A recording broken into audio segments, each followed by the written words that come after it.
Since October 1987, Montana Rail Link has plied the old rails of the Northern Pacific through central and western Montana. Trains roll over the 900-plus miles to the tune of two-stroke EMD locomotives, dressed in the Washington Company's blue and black paint scheme.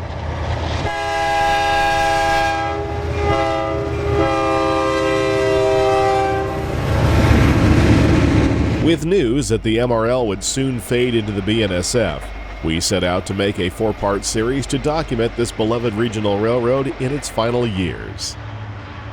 In Part 1, we covered trains running in and out of Missoula. Part 2 featured Mullen Pass.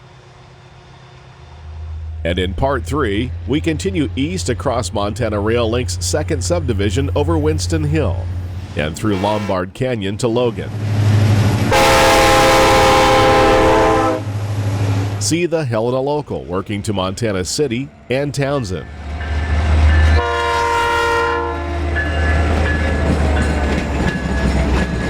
Catch the Jimbo Train in action.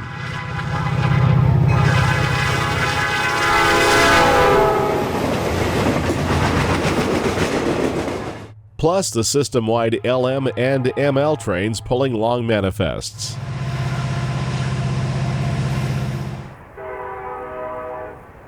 In addition to mainline action, we will head up the former NP's Butte line through Three Forks, Sappington, and the Jefferson River Canyon to Whitehall.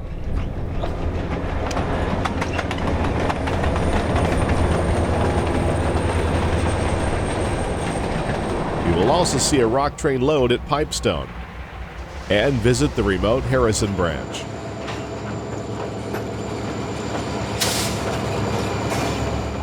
Join us now as we bid a fond farewell to the MRL.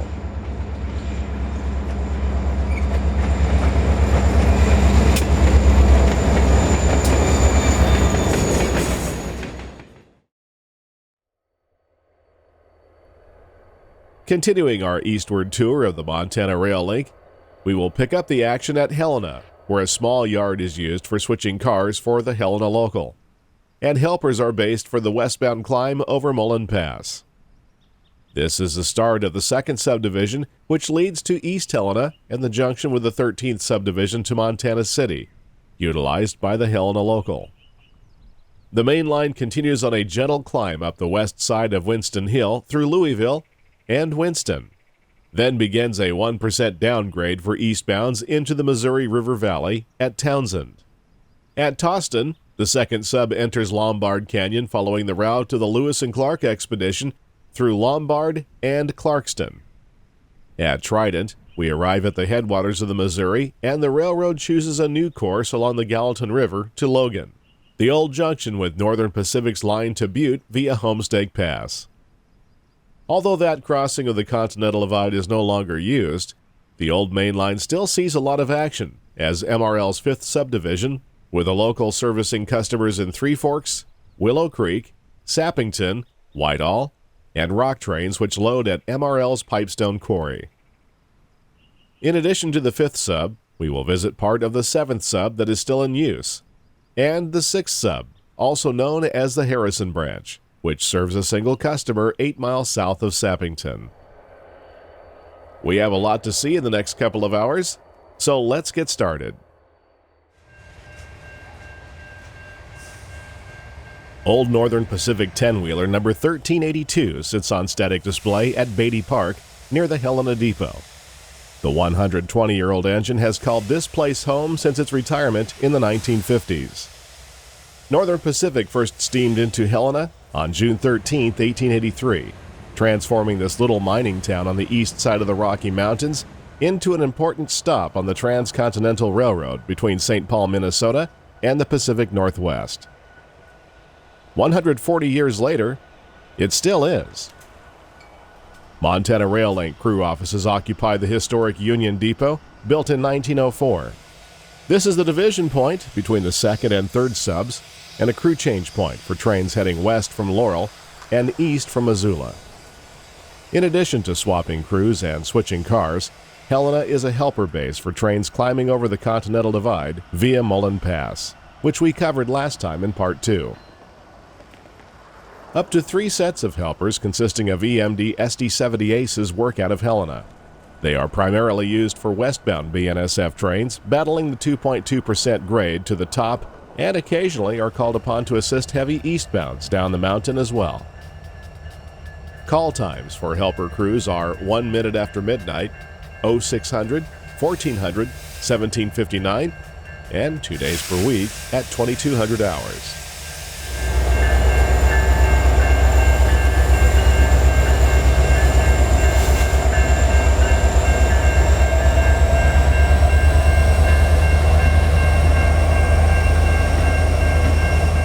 This helper set, led by MRL 4303, shuffles through the yard in between runs.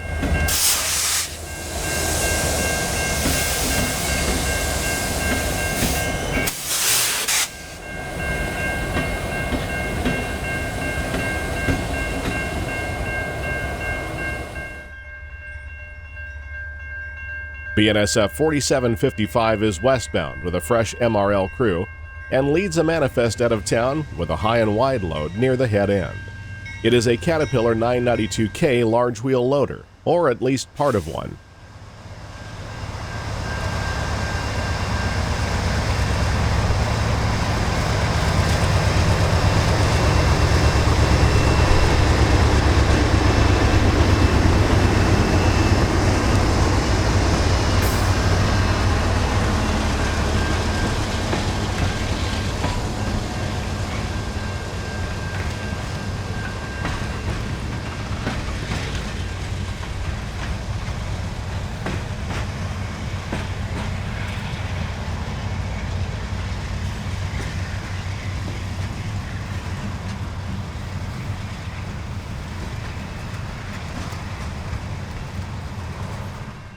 Right behind the train come its helpers, consisting of 5 units including MRL 4309, 4311, 4314, Australian unit number 4317, and 4315.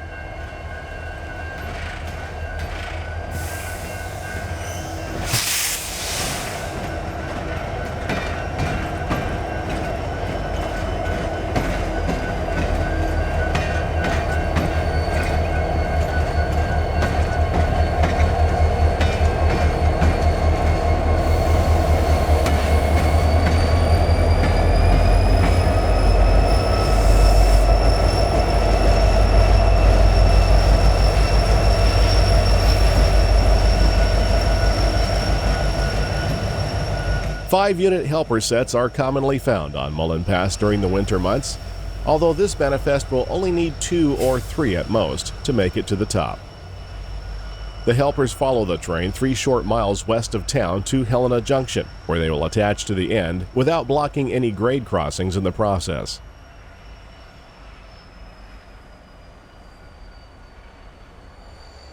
While the westbound prepares to tackle Mullen Pass, MRL 259 and SD 40-2XR works in the yard east of the depot. This is the Helena Switch, and it is tasked with building the train for the Helena Local. The Helena Local works in the afternoon during the week, servicing customers in Montana City and Townsend. It usually consists of a chop-nose GP9 and a 6-axle EMD. Today, Jeep 9 number 109 is paired with MRL 355, the last working SD45 on the railroad. Here is a lash-up you don't see every day.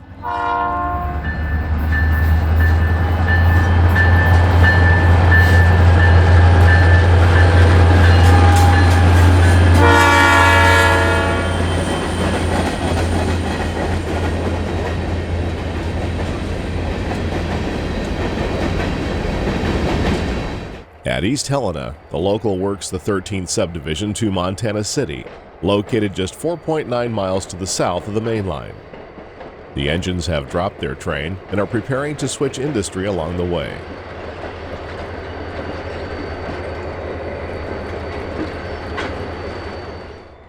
For EMD fans, here is a nice little duet between a turbocharged 645 and a roots-blown 567.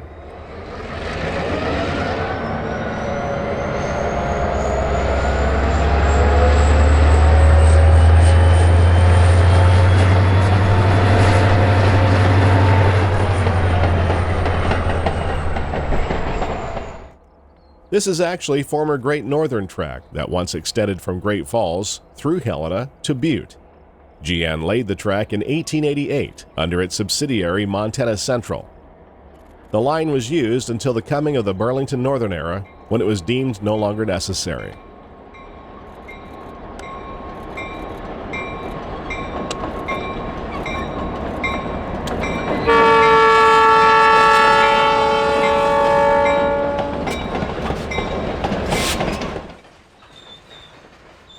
MRL's customer in Montana City is the Ash Grove Cement Plant, which began production in 1964. It produces nearly 330,000 tons of Portland cement per year and is serviced throughout the week as needed by the Helena Local. Today, the 109 is having mechanical problems, so the MRL 264 is added to the point.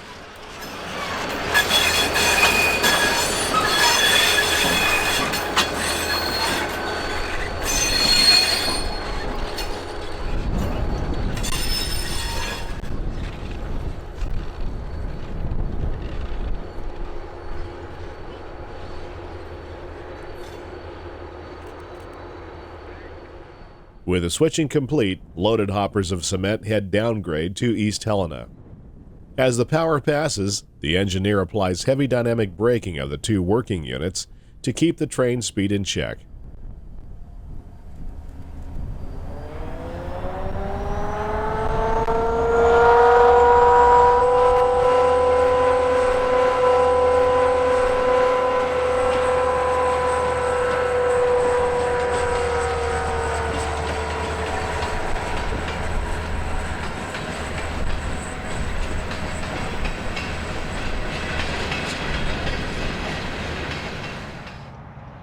With Helena in the rearview mirror, MRL 4304 leads today's Missoula to Laurel manifest eastbound toward Louisville.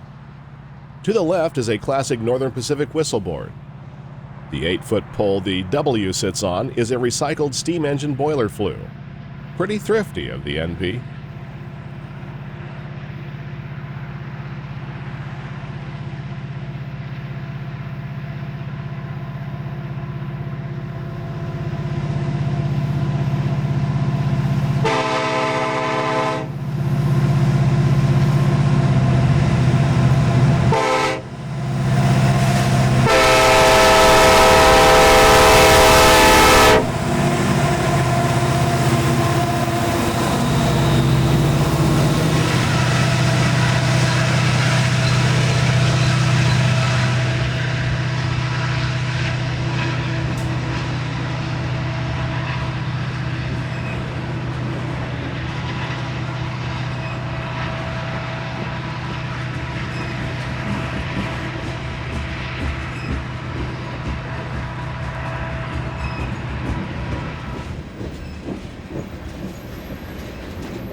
In January of 2023, we find the 109 paired with SD70 Ace number 4314.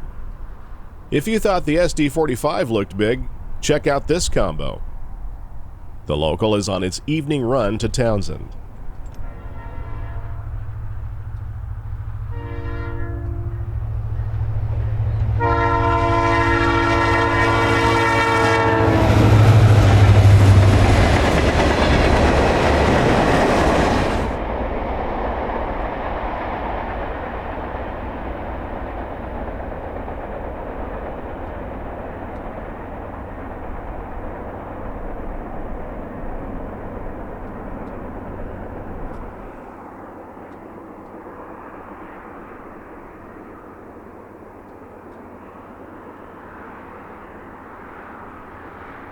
These searchlight signals at West Louisville replaced the semaphores that once stood guard here, and now they are being replaced with new LED signals. And they say change is the only constant. The yellow board is for BNSF 5611, which is taking an empty grain shuttle east. The train is powered by a single GE AC 4400 CW on the point, with 2 remote-controlled GEVOs on the rear. A 1x2 configuration may sound a bit strange, but that is because the unit train was never turned before returning east.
The empty grain shuttle met the returning Helena Local in the 8,920-foot siding.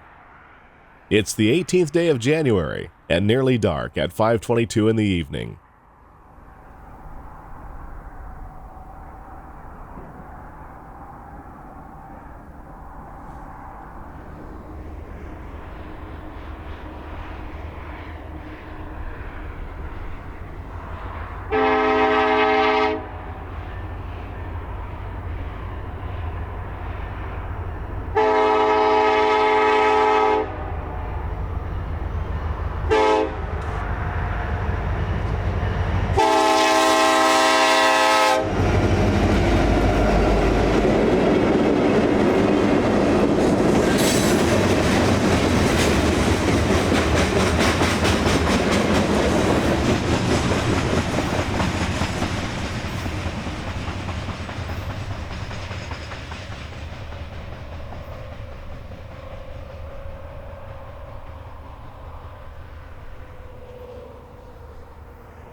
Enjoying the longer days of summer in July of 2022, the 355 leads the local through Louisville at 8:13 p.m.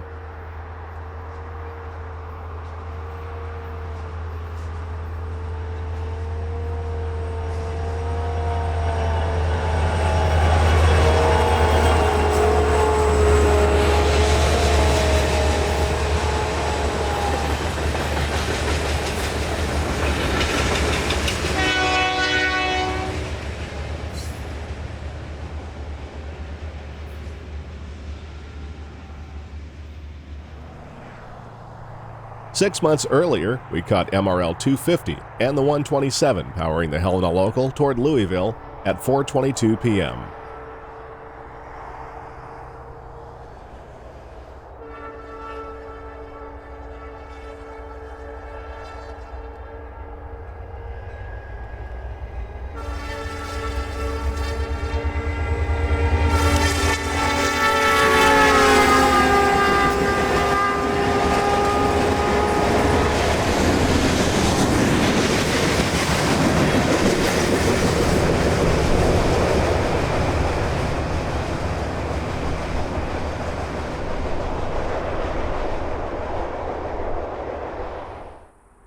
The local is eastbound for Winston.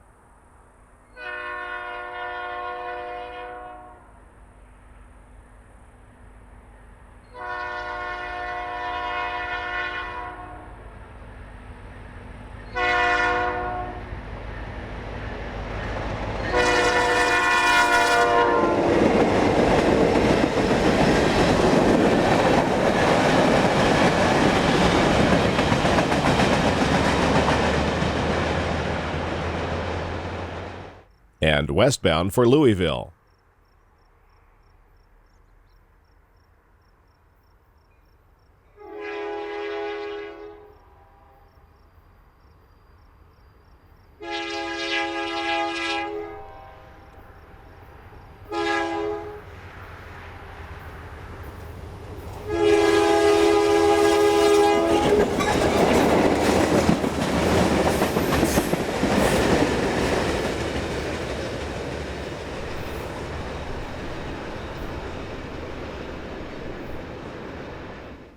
Winston Hill is by no means mountain territory. The grade on the west side is only 0.62%. This morning's ML appears to be down on its knees, but it is actually working through a slow order east of Louisville.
Out of the slow order, the train picks up speed as it races to the top of Winston Hill.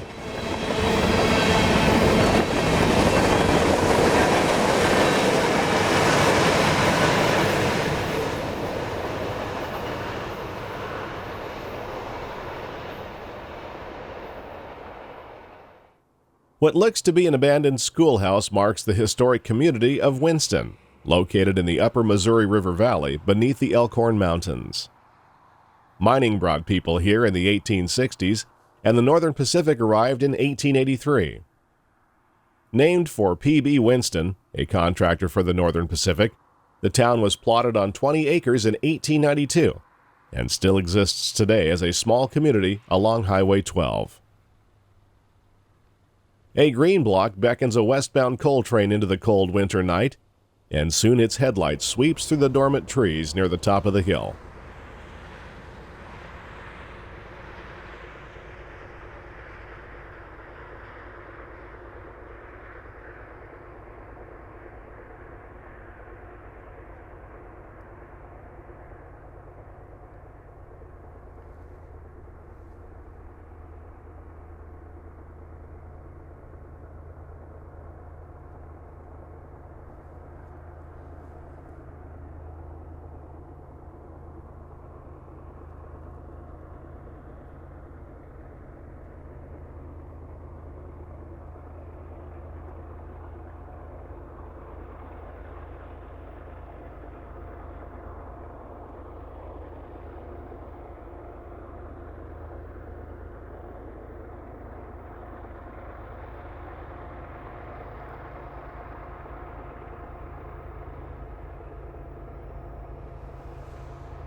Earlier, we saw the Helena Local with the extra unit on the point, switching the Ash Grove cement plant. It's now later in the day, and the train is down at East Winston for the evening LM. The two SD70 Aces, number 4310 and 4304, have their hands full with this heavy westbound on the toughest non-helper grade on the MRL. The Elkhorn Mountains rise in the background.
With this evening's Laurel to Missoula train out of the way, the MRL dispatcher bends iron for the Helena Local, hanging greens all the way down the hill to Townsend.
On the east side of Winston Hill, eastbound trains have an easy 12-mile descent down the 1% grade to the Missouri River.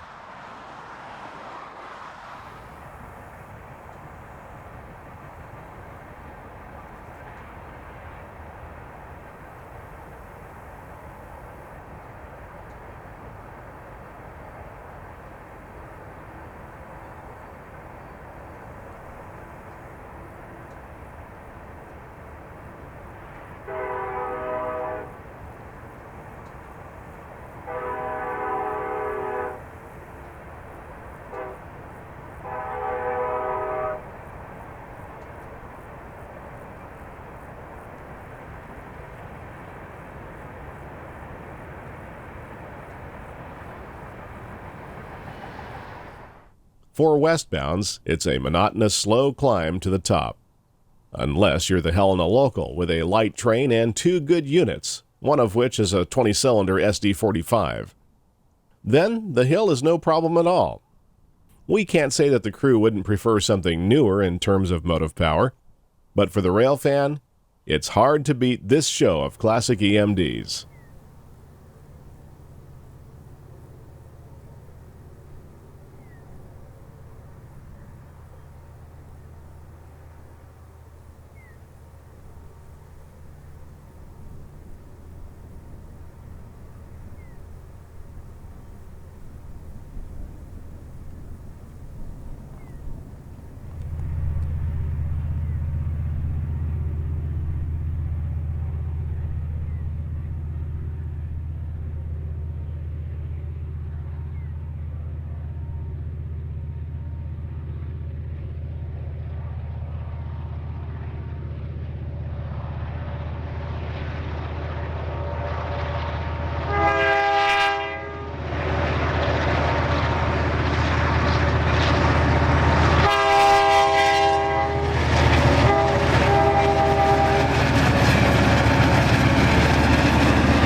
Nearing the top of the grade, this evening's local takes the siding at East Winston.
On a different day, the 109 and SD40-2XR number 259 lead the Helena Local near its destination at Townsend.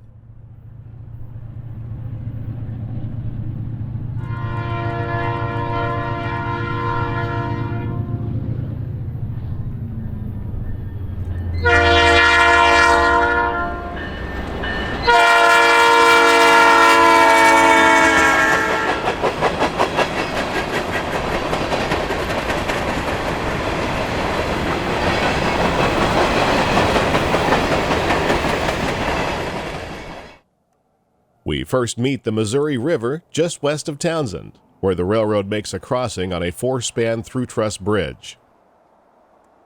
February in Montana often sees prolonged periods of below-zero temperatures, and it was no exception on this visit in 2022. GP9 number 127 leads today's local for a lime terminal along the frozen bank of the river.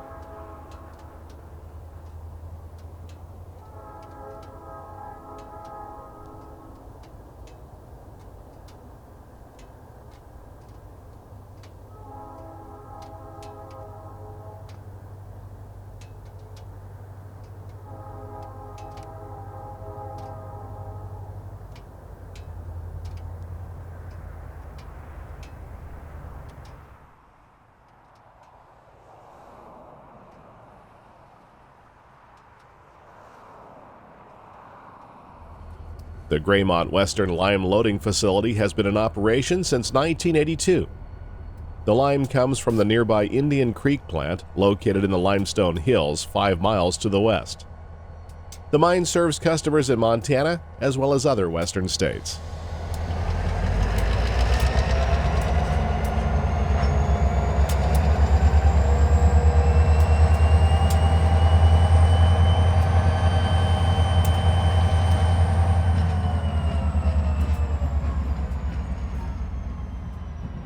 A switching sequence may not seem that interesting, unless one of the units happens to be a classic EMD GP9. MRL 127 was built in May of 1954 as the GN 680. Through the decades, it has worn various paint schemes of the Great Northern, and later Burlington Northern's Cascade Green, while receiving a chop nose and the number 1832. In the late 80s, it donned its first coat of MRL paint and the number 103. It has worn its current number since around 1993, and the dynamic brake package was added around the year 2000. Through all of the changes in its nearly 70-year career, the MRL 127 is still the embodiment of a classic EMD. We hope it can find a nice home when the curtain finally closes on the Montana Rail Link.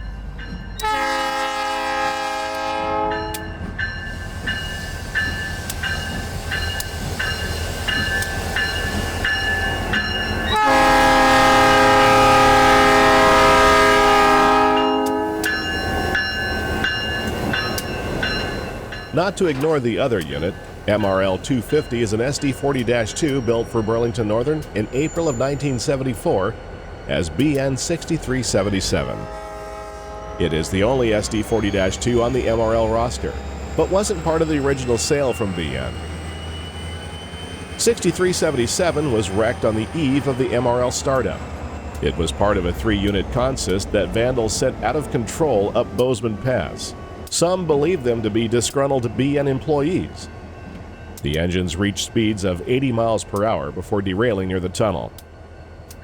6377 was repaired by the MRL and has been number 250 ever since.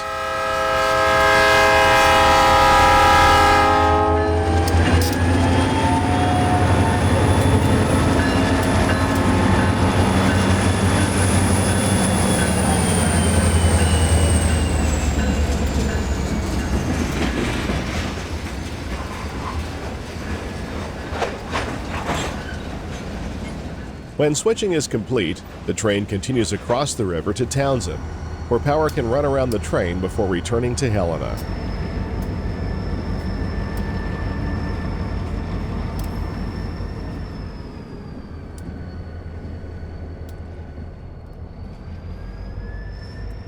The Missoula dispatcher has hung a clear signal on the main, meaning the local will have to wait for a westbound coal train, which is getting a run at Winston Hill. Let's run back across the river and catch it on the bridge.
Looking through the trees, the local eagerly awaits its turn at the west switch of Townsend.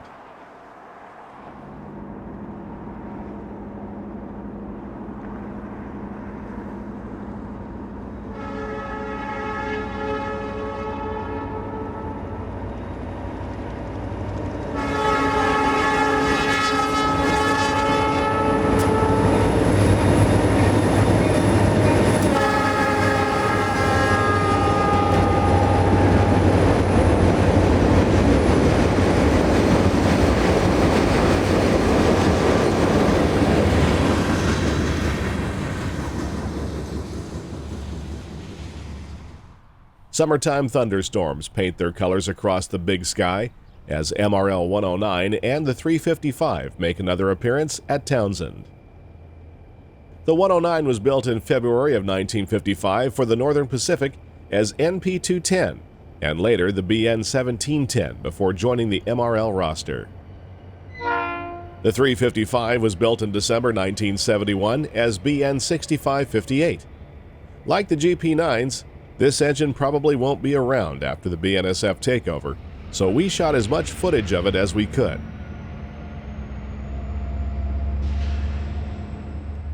The light engines run to the east switch and will return west on the main.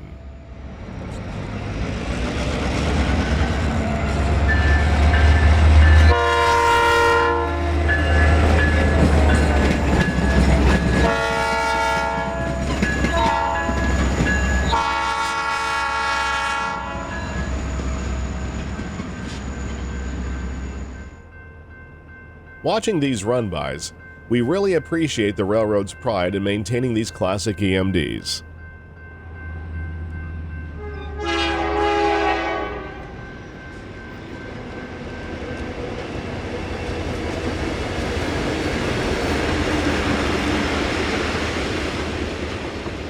By the summer of 2023, with the BNSF takeover drawing nearer, the Helena switch was eliminated and its work handed off to the Helena Local. In turn, its run to Townsend was reduced to only 2 days per week. Setting up across the Missouri, we get one final look at the Helena Local as it makes a run for Winston Hill.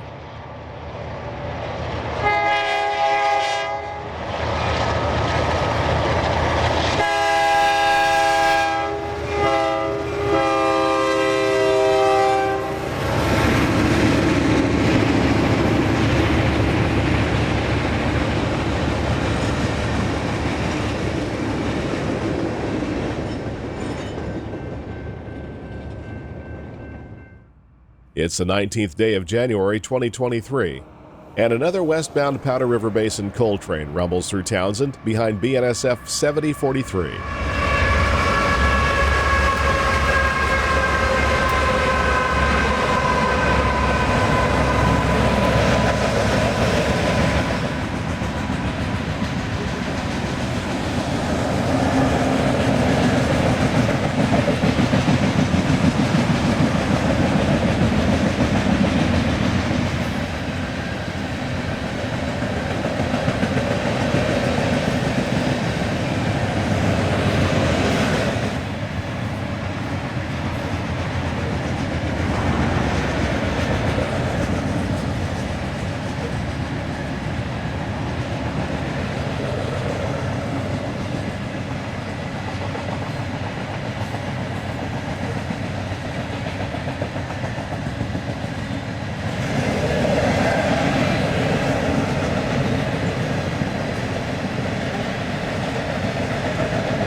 During the night, a work train was tied down, and this morning the crew is ready to start the day's work.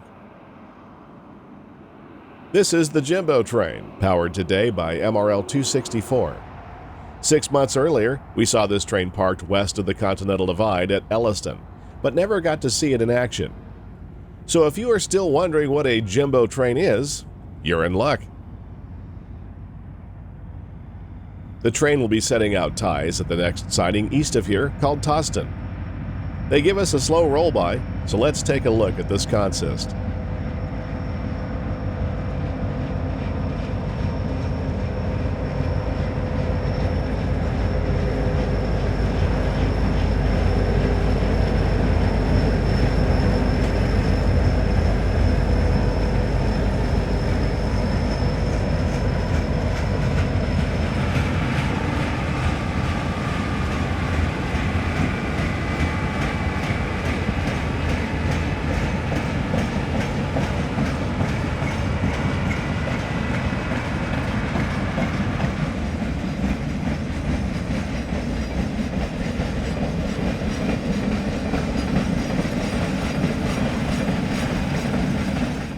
Although it is technically a crew car for the Jimbo Train, the old caboose sure adds a nice touch. After clearing the control point of East Townsend, the Jimbo Train kicks up its heels.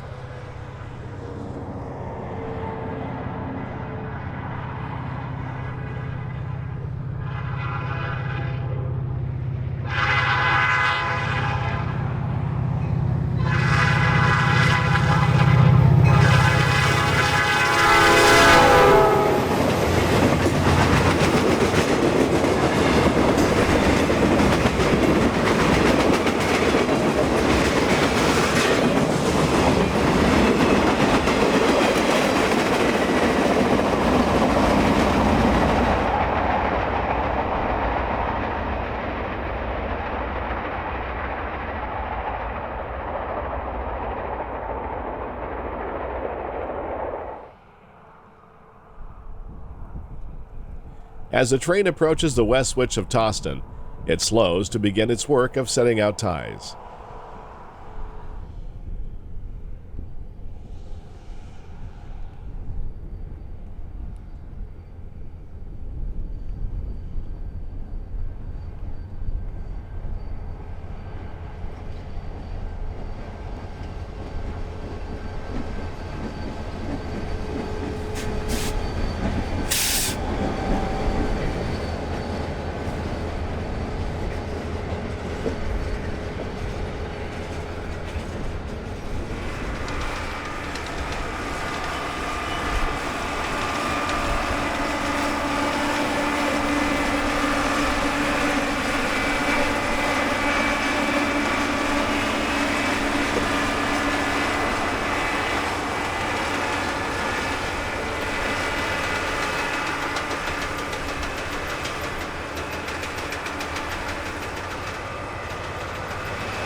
Entering the siding, the engineer keeps 264 at walking speed, while the Jimbo operator goes about his work of setting out ties.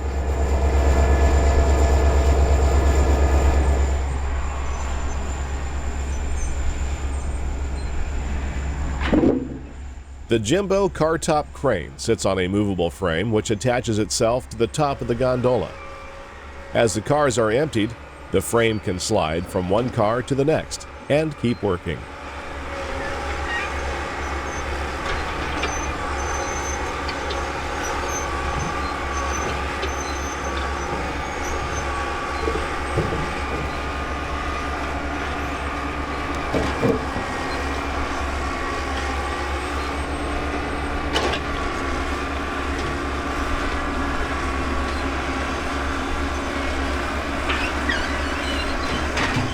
Watch as the operator repositions the Jimbo onto the next car.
Now straddling two gondolas, the Jimbo is soon back to work setting out ties.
Well, since there is a cold breeze blowing and we can't feel our fingers anymore, we will let the Jimbo continue on with its work and return to Toston another day.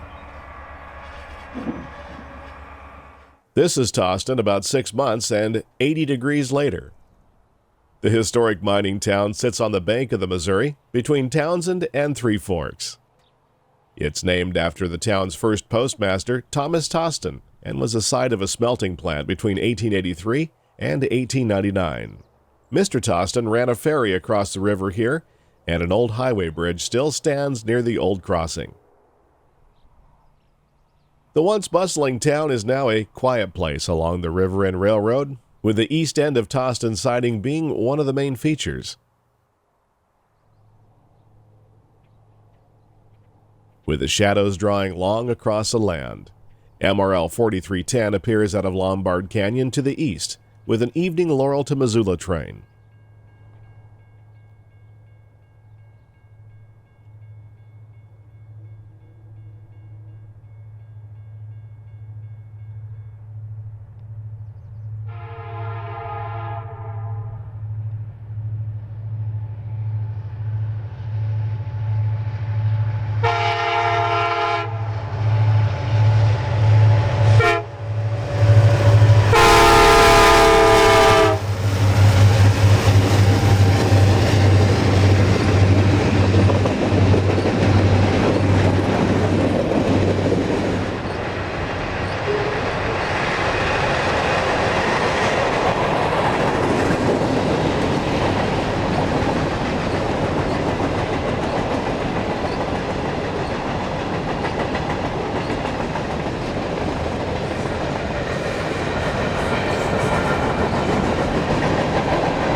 The Lewis and Clark expedition passed this way on their westward journey across the continent.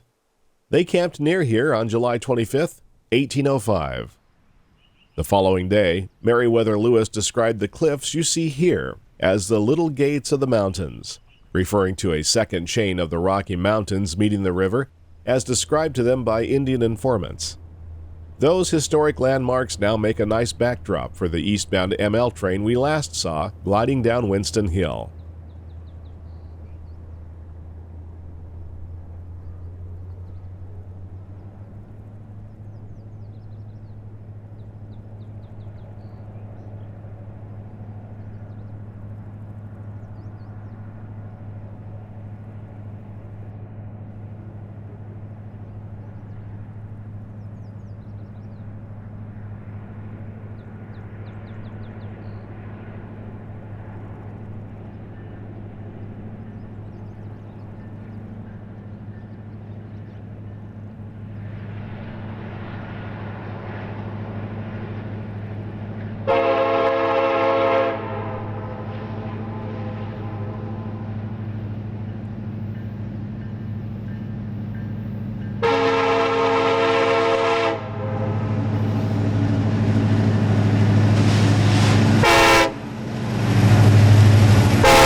The train follows the river east toward Logan, and we step yet again into that colder time of the year. Just upstream, three rivers converge to form the Missouri. They are the Jefferson, Madison, and the Gallatin. From these headwaters, the Missouri flows for 2,341 miles through 7 states to join the Mississippi near St. Louis. When the Lewis and Clark expedition paddled up the Missouri in 1805, Captain Meriwether Lewis noted in his journal that the limestone found here appeared to be of excellent quality. In 1908, the ample limestone and the presence of the Northern Pacific Railroad led to the construction of the Three Forks Portland Cement Plant. It became an important station on the NP and therefore needed a name. Since there already was a town nearby called Three Forks, and nobody wanted to live in a village named Cementville, this became Trident. The old company village is gone, and ownership has changed hands over the decades, but still the Trident cement plant continues to operate and is a major customer for the MRL. Eastbound coal empties pass through Trident on a frigid January day.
A lone GE ES44C4 gently shoves on the rear of this 130-car train, off to pick up more Powder River Basin coal.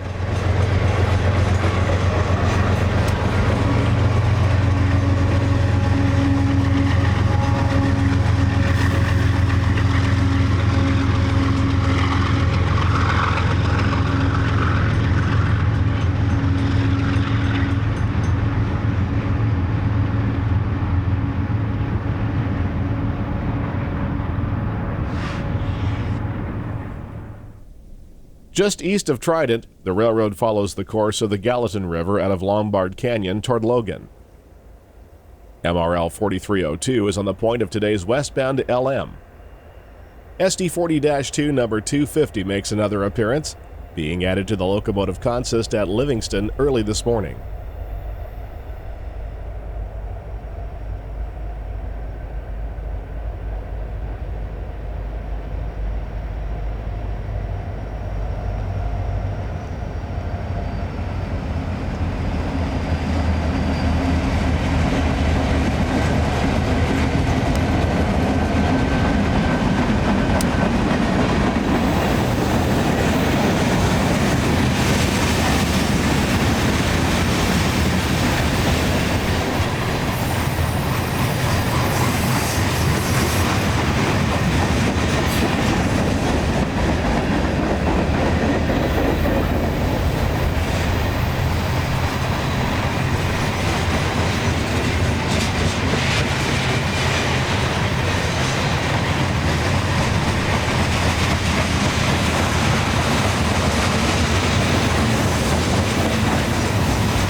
The Trident cement plant is serviced by MRL's 844 Local, also known as the Logan Local. Power is usually a GP35 paired with an SD40-2.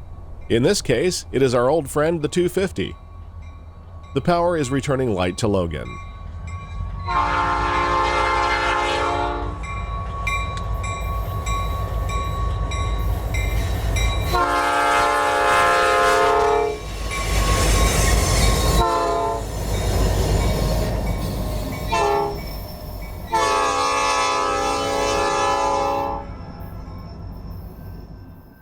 In this scene from May of 2023, MRL 265 leads the Logan Local west with hoppers for Trident. The railroad serves this facility by bringing loads of fly ash in and hauling the finished product out. Fly ash is a recycled byproduct of burning coal.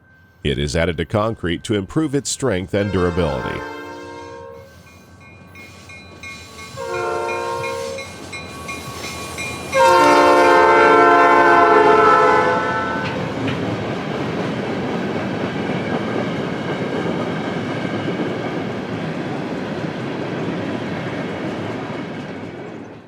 Nestled along the bank of the Gallatin River is the former Northern Pacific Division point of Logan. Originally named Canyon House, Logan was an important junction on the Northern Pacific's Rocky Mountain Division, where westbound trains could either turn north through Helena and over Mullen Pass, or head south to Butte via Homestake Pass. The town thrived with hotels, churches, and of course saloons. It also held bragging rights to one of the largest depots in Gallatin County. Much of the town was destroyed by fire in 1919. A 5-stall roundhouse met a similar fate in 1932. A water tank survived for many decades after the railroad was dieselized, but was finally removed in 2011. Logan remains active today with 2 MRL locals switching cars on weekdays. Ballast trains heading to and from MRL's Pipestone Quarry on the 5th sub, and mainline trains running on the 2nd sub, like BNSF 5131 East.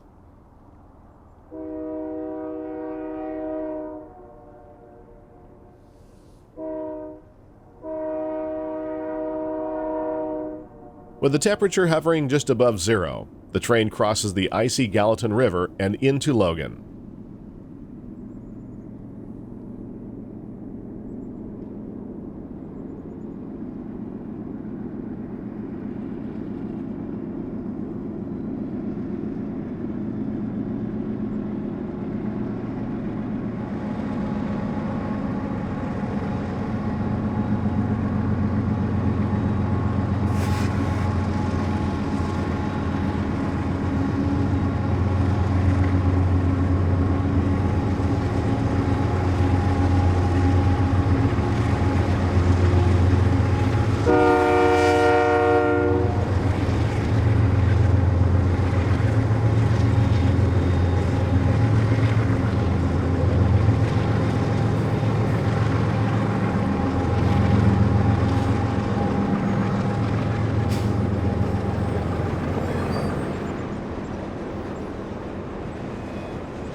These scenes were shot in February of 2022, and the Logan Local goes about its work.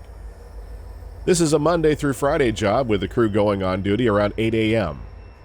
Besides working the Trident plant, the local also serves customers along the 5th sub at Three Forks, Sappington, Whitehall, and Harrison via the 6th sub, which you will get to see a little later on.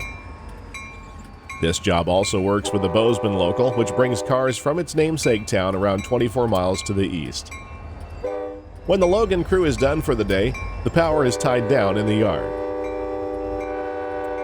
On Friday afternoons, the engines are taken east with the Bozeman Local to be serviced over the weekend in Livingston.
While the local continues its work, BNSF 3978 passes on the main with another empty coal train.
War bonnet number 734 looks pretty good for an engine of the early BNSF era.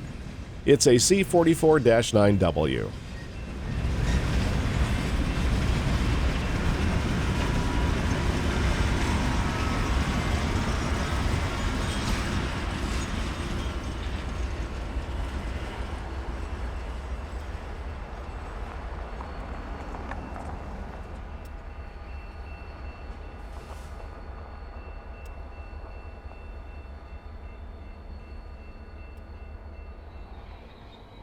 In the summer of 2022, we caught the 844 local backing toward Logan on the 5th sub with a cut of tanks from a nearby petroleum facility.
MRL 252 leads the 841 local toward the east end of Logan as it prepares to return to Bozeman.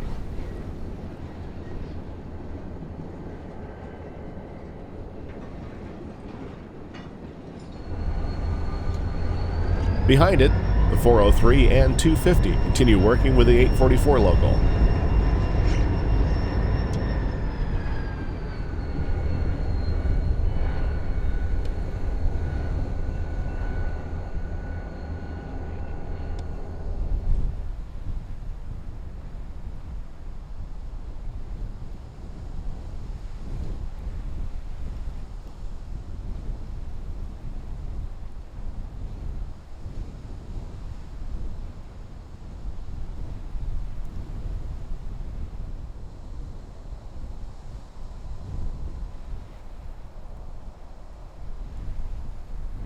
Setting up just east of Logan to catch the 841's eastbound move, we catch a northbound move instead.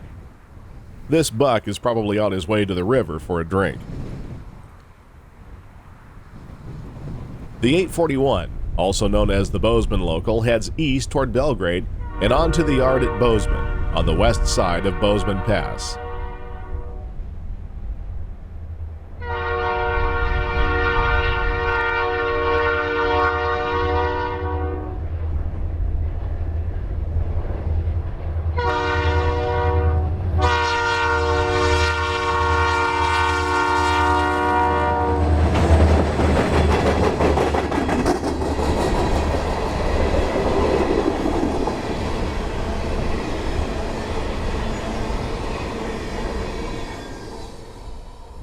We will continue east along the second sub in Part 4, but for now, let's turn west and explore the 5th subdivision toward the east side of Homestake Pass. Just west of Logan at milepost 1.5 is the Kennex Industry Spur. The 844 local services the CHS Logan Petroleum Terminal, while the rear of its train waits on the main. We wait too while a westbound BNSF heads for Helena on the second sub.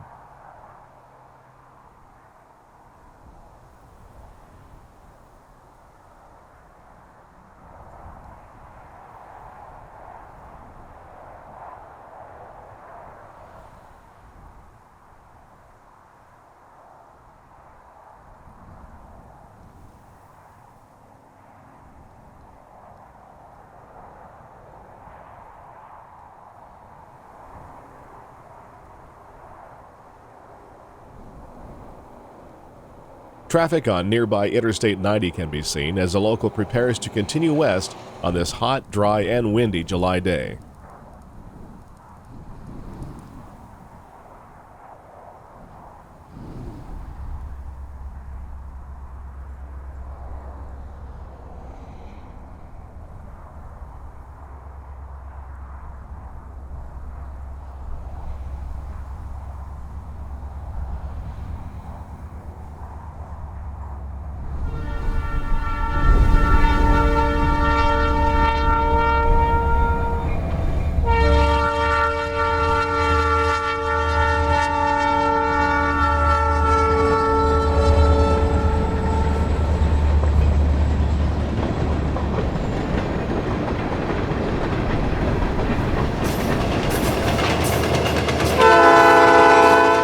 Photographer Kristen Schultz caught this great pacing sequence of MRL 265, leading the 844 local west between Three Forks and Willow Creek.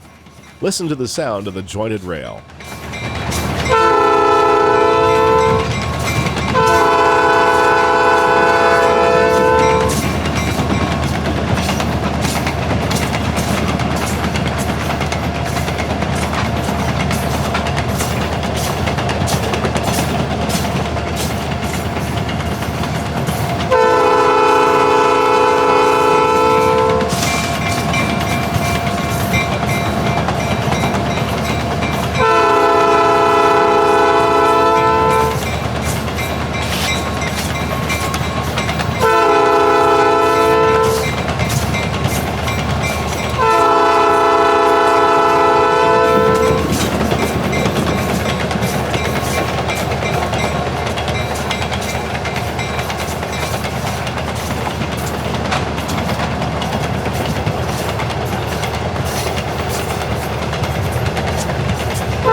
The defining feature of Willow Creek is an old grain elevator along the tracks. The sky to the west begins to fill with smoke as the hot winds stir up a distant forest fire. The local will be stopping at Willow Creek to set out 2 ballast cars in the 3,533-foot siding.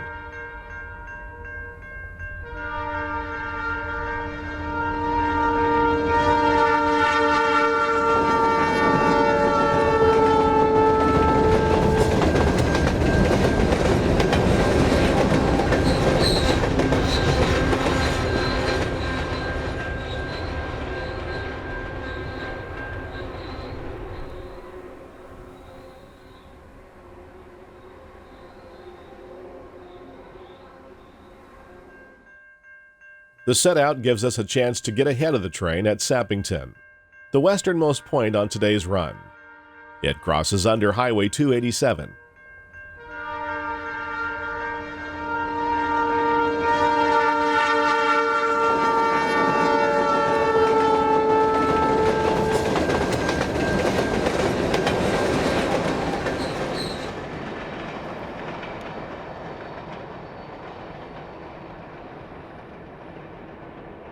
The further west we go, the more the smoke intensifies.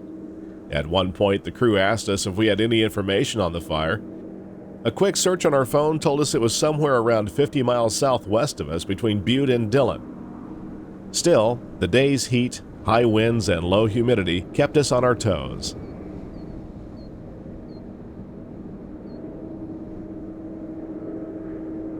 The local is switching out a talc plant, which started operation in 1986. Talc, or talcum, is a clay mineral that is mined and used for a variety of products, from baby powder to roofing material, plastics, paint, cosmetics, pharmaceuticals, and the like. This small community was named for Henry H. Sappington, who came west from Sappington, Missouri in 1869. This was an early-day stage stop for nearby ranches. Then came the Northern Pacific in 1889 and the Milwaukee Road in 1908. The 2 lines crossed just west of the talc plant. During the town's heyday, it had a post office, a school, and a population of 100.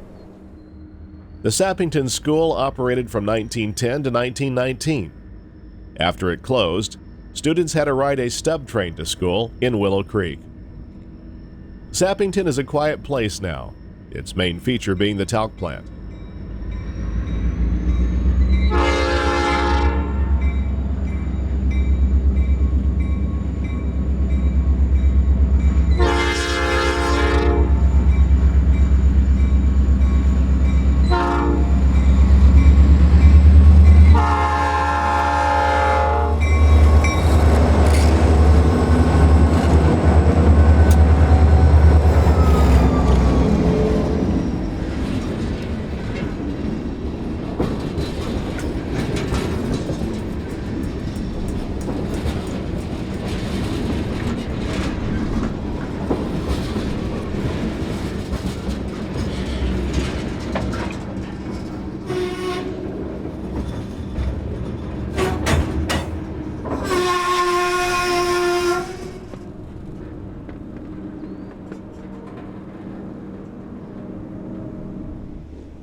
The 844 local prepares to return east to Logan.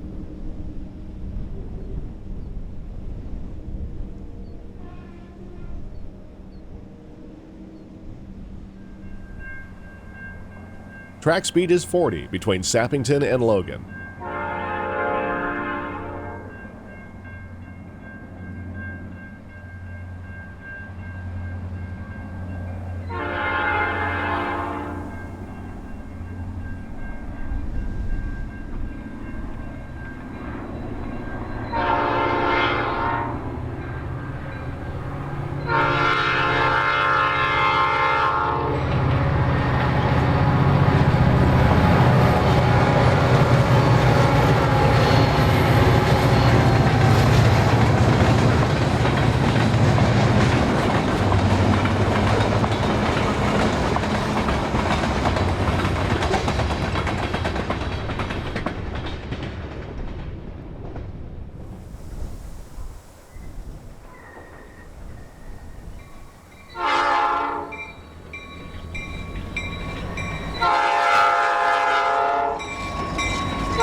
The 844 will continue to Logan to finish out the day.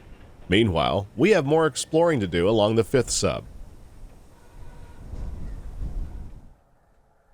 An old homestead cabin with a sod roof sits in the valley along the Jefferson River outside of Three Forks. The cabin was built around the turn of the century by Nelson Parker and his wife Rosa. It is representative of many frontier homes built by pioneers who settled in Montana. The Parker homestead was used through the 1940s and became a state park in 1985. Today, the park is closed and the old 1-acre homestead is on private property, but can still be easily viewed from Highway 287.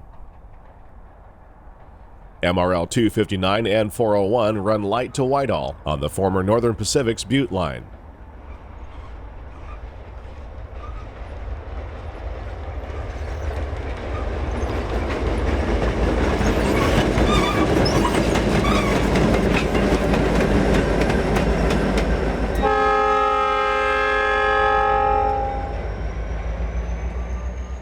The 5th subdivision is dark territory, and all movements are governed by track warrant control. The local has a warrant issued by the dispatcher from Logan to Whitehall, which is milepost 38.5. West of Sappington, the railroad enters the scenic Jefferson River Canyon along the north bank of the river. The 4-mile-long canyon cuts through the Tobacco Root Mountains, providing a route that was used by both the Northern Pacific and the Milwaukee Road, which used the opposite bank.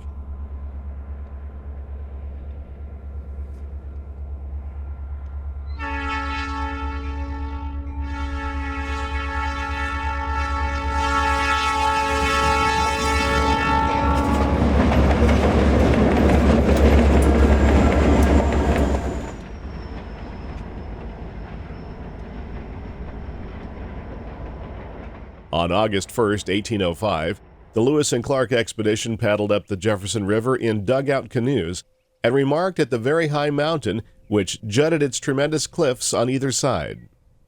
Today, the view has changed little, except for the addition of 2 railroads and Montana Highway State 2, which was built during the Great Depression. On the far bank, one can still see evidence of the Milwaukee Road grade, part of its 2,300-mile Pacific extension running west to Seattle and Tacoma. Milwaukee Road abandoned this line in 1980, shortly before the company's demise. A warm summertime breeze blows through the canyon as the 844 local heads to Whitehall with a string of covered hoppers and the number 250 leading.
The local rounds a bend in the river and passes beneath a big cave in the mountain. It is a former limestone quarry.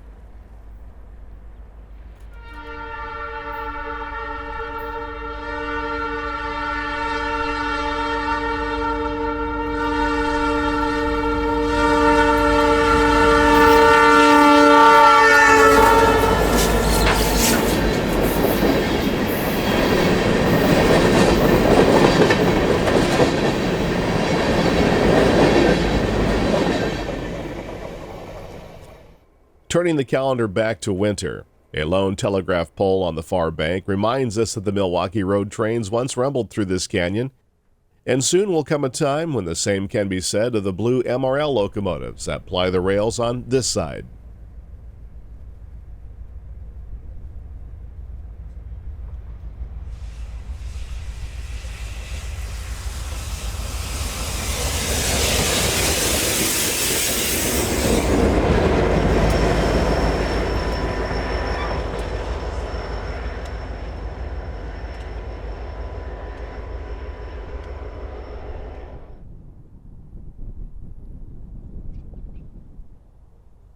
MRL 290 slowly brings today's train of 8 hoppers into Whitehall at milepost 38.5.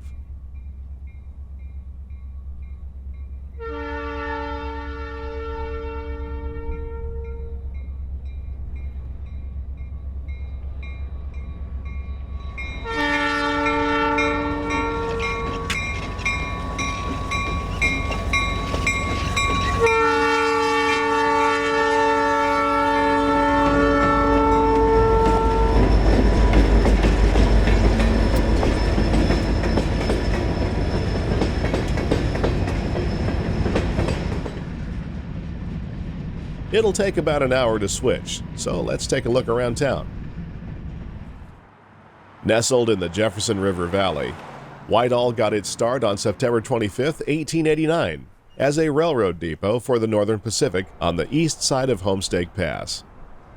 How Whitehall got its name is up for debate. Some say it was named for a stage station located a mile away from town on Whitehall Creek. The station was said to be the only white painted structure between Alder Gulch and Last Chance Gulch, what we know today as Virginia City and Helena. More likely, the name was borrowed from another town back east, in this case, Whitehall, Illinois, or so the story goes. If a town had a skyline, this would be it. This 227-foot tall stack is all that's left of an amalgamated sugar factory plant that was built around World War I. The venture failed in a few short years and the factory was dismantled, save the smokestack, which has lasted for over a century. Not far away, the local switches cars on the junction with MRL's 7th subdivision heading south to Alder. The line doesn't see much use, but the junction comes in handy when switching Whitehall.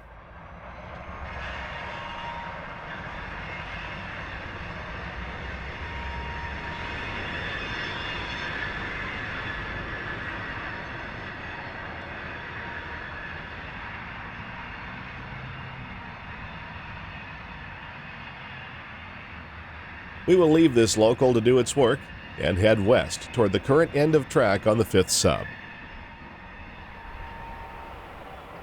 The only trains working west of Whitehall carry ballast for the Washington Company's Pipestone Quarry, located around milepost 47 on the 5th sub.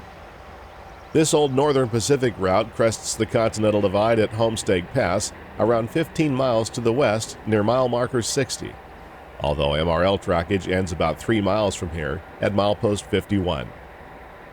The Pipestone Quarry sits on a 64-acre site. Its primary purpose is to produce railroad ballast, and today a BNSF rock train is being loaded. Like the other run-through trains, the engines may be orange, but they are operated by MRL crews. This is a Georgetown rail ballast train that features a unique conveyor belt that runs through each car to a dumper. The dumper has a swing arm that places the ballast where it is needed.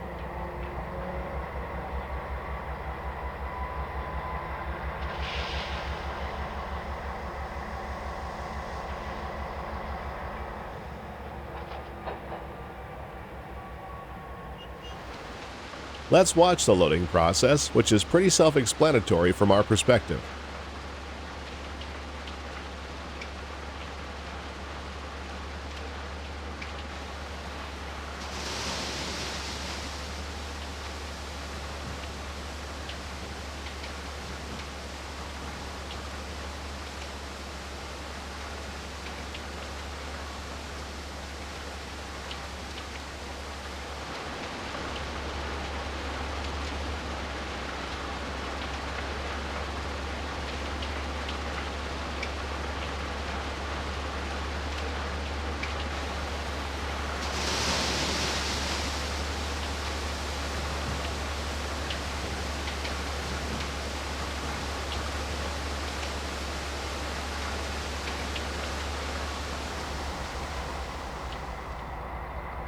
A spotter communicates with the crew on the head end as each car is loaded.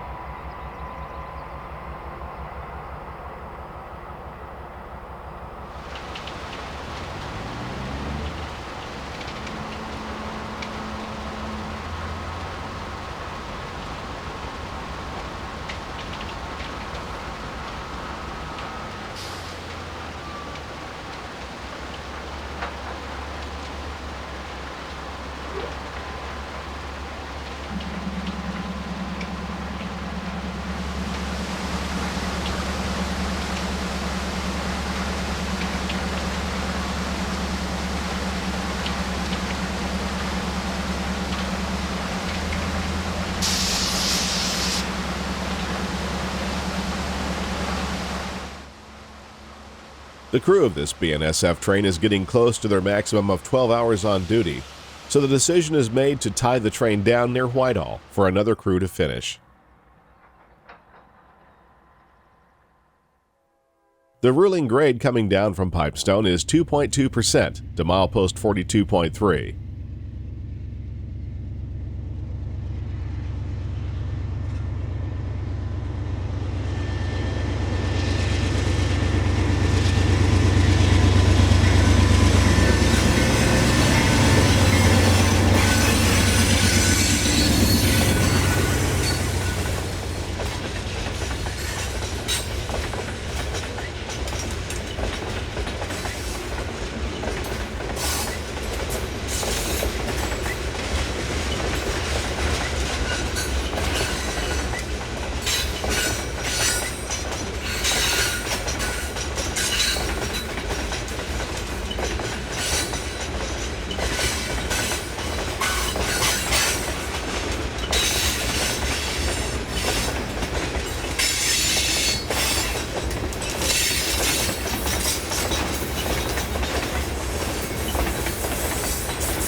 Let's return to Whitehall as the 844 local continues its work.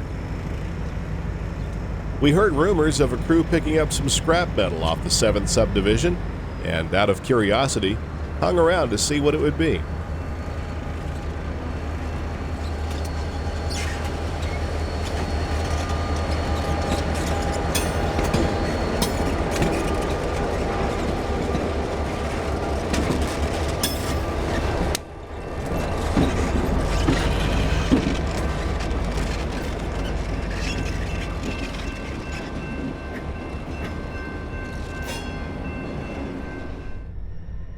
With a single hopper and the conductor riding the point, the train backs down the 7th sub.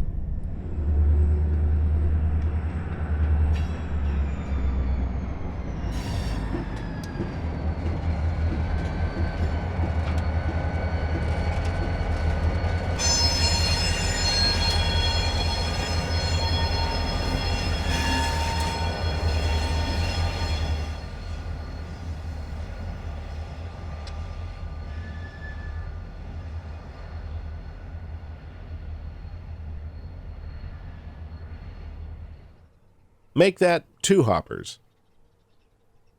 On the MRL timetable, the 7th Subdivision runs 45.6 miles to Alder, where the line terminates. Although the main line is actually out of service starting at Twin Bridges at milepost 26.7. Even here, the track does look a little dicey. About 2 miles out of town, we find the scrap metal the crew is referring to. A set of twin-stack bulkhead cars, 3,000 feet in all. It looks like we'll have a sizable train to chase back through the Jefferson River Canyon.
These 5-well cars were introduced in the mid-1980s and built to handle 40 and 48-foot containers.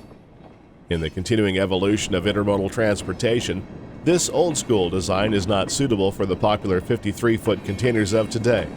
Although 40-foot containers are still widely used, these cars lack the flexibility of today's cars.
Let's head back east for Logan. Transitioning to January, MRL 401 leads the local back into the canyon after finishing its work at Whitehall.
Now back to July to watch our twin stack train snake through the canyon.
We find another historic building sitting trackside along the river. We can't help but wonder what stories are hidden in its gray walls.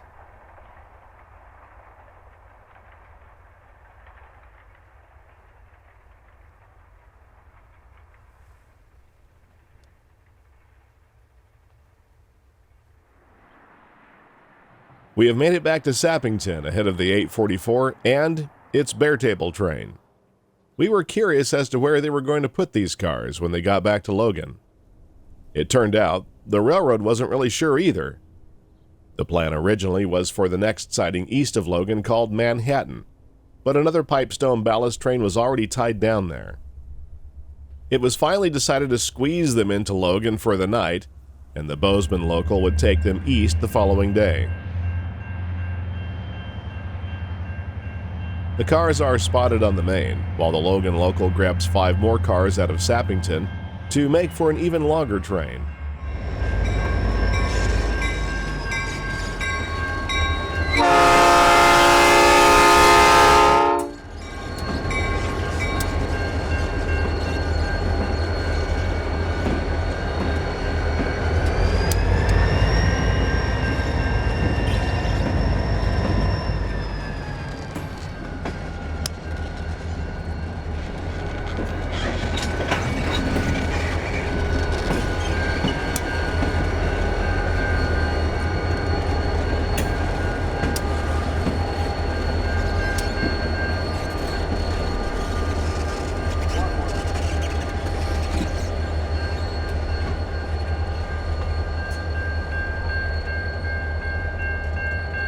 With everything back together, 844 makes a beeline for Logan.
If you ever find a lone SD40-2 at Sappington, then chances are the 844 Local is somewhere along the final stretch of track we'll show you today. Just west of the talc plant, Montana Rail Link's 6th subdivision splits off to the south. The branch line winds for 9.8 miles to a single customer at Harrison. That old wooden trestle is one of the reasons the 6-axle EMD must stay behind. Bridge, engine, and heavy car restrictions are in effect on this rickety branch line, making it a bit of a nuisance from an operational standpoint. The ruling grade of 2.2% doesn't help either. To rail fans, however, it adds to the charm of the Harrison branch.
Harrison began life as a stage stop on the road to Virginia City called Ferguson. After the Northern Pacific spiked down this branch line in 1889, the town was renamed for Henry Harrison, an early settler in the area. Today, the quiet community of Harrison has a population of around 60 people. The 404 spots a load of fertilizer.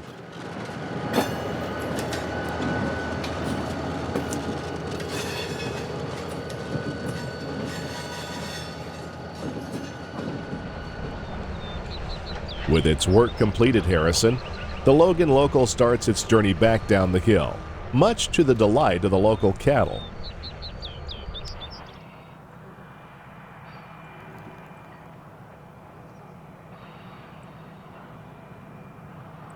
Branch line operations like this are one of the many unique features that makes the Montana Rail Link an interesting railroad to visit.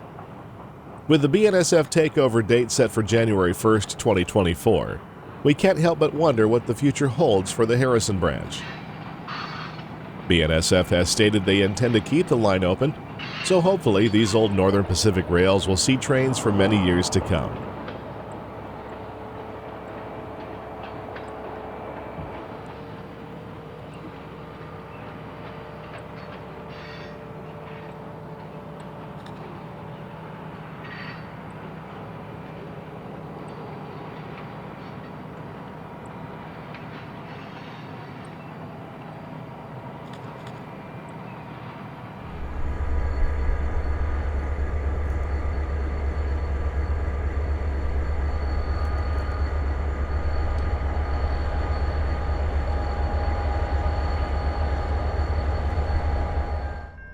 With its train back together at Sappington, the 844 local is off to Logan to wrap up the day's work.